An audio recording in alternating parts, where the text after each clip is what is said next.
Hey, so this is kind of a test to see if the audio is recording as well as I think the video is. And I'm just taking a walk. A lot of people out with dogs. Beautiful Kansas City evening. And I wish I had a ability to hold this out in front of me so that I didn't have to hold it with my hand, but I think that'll work well enough just to see that maybe it is picking up as well as I would like. And I was hoping to make something like a prelude to the videos that I'm making, which are going to be introductory videos, short little videos, maybe 7 minutes long, describing really basic things like who am I, what is Circle 8, what am I doing, how am I connecting writing and philosophy, poetry and life, and what does it mean to think that one can explore not only the subjects of philosophy and life, but explore the relationship between the two.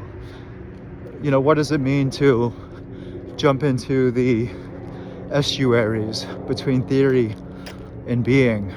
And I don't mean to be poetical for its own sake, because I'm speaking sincerely, that there is a sense in which the great joy that is found is in connecting the dots.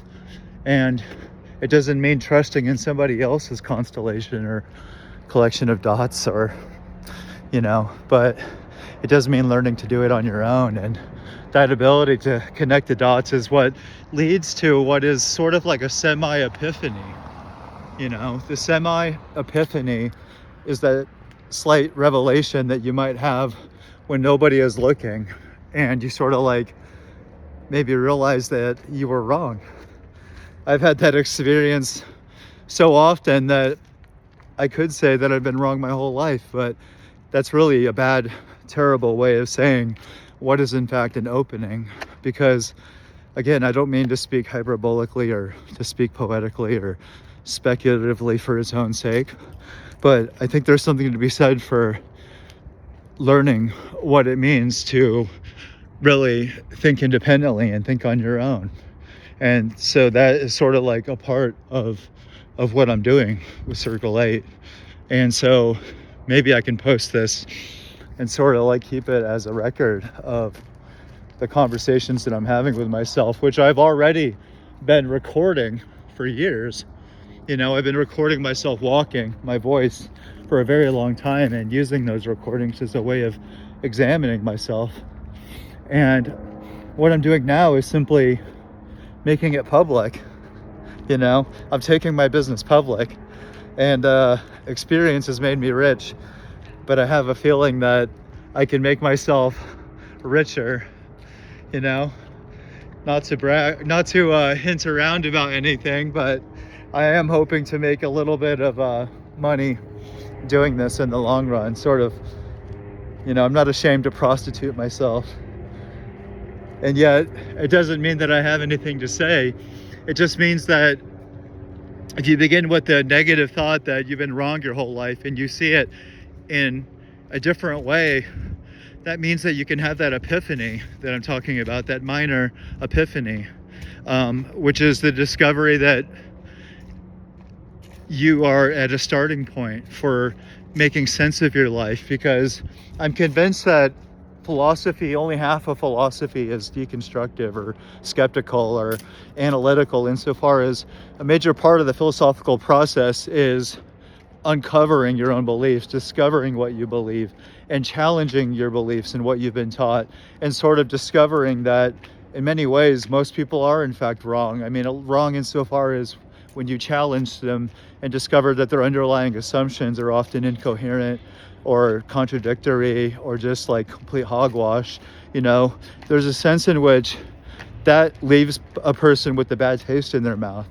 And it's my deep belief that philosophy is also reconstructive insofar as it has a kind of quasi-synthetic application. And I don't mean to underplay it, because what I mean to say is that philosophy in many ways allows us to think synoptically. And thinking synoptically means putting the pieces together, connecting those dots that I'm talking about, putting those pieces together. And so in a certain sense, if you're beginning with the wreckage, like if you're beginning in a junkyard, you know, with nothing but the torn down pieces of former belief systems, you know, if you're left in tatters amongst the ruins of broken narratives, you know, what do you do except start remaking, rebuilding, putting the pieces back together? And so I think the gift of improvisation is sort of the secret of working from nothing. When you feel like you have nothing and that your life has been a wreck, you're just getting started, because putting those pieces back together isn't merely a sentimental or like Disney-like way of thinking about it. It's actually what real people do when they believe in their own life. And I think philosophy should believe in life. And I think it should begin with life. It doesn't mean one isn't critical. In fact, one can be ruthlessly critical. But it does mean that that's not the whole story. So I'm John motherfucking Willie, and this is Circle 8. And so I'm gonna record more videos shortly or whenever. But this is the first of many, and I just wanted to give a view of the beautiful Kansas City that I walk through almost every evening, past the Uptown Theater, my gym. I live in a small little world like a 19th century aristocrat. All right, take care, guys.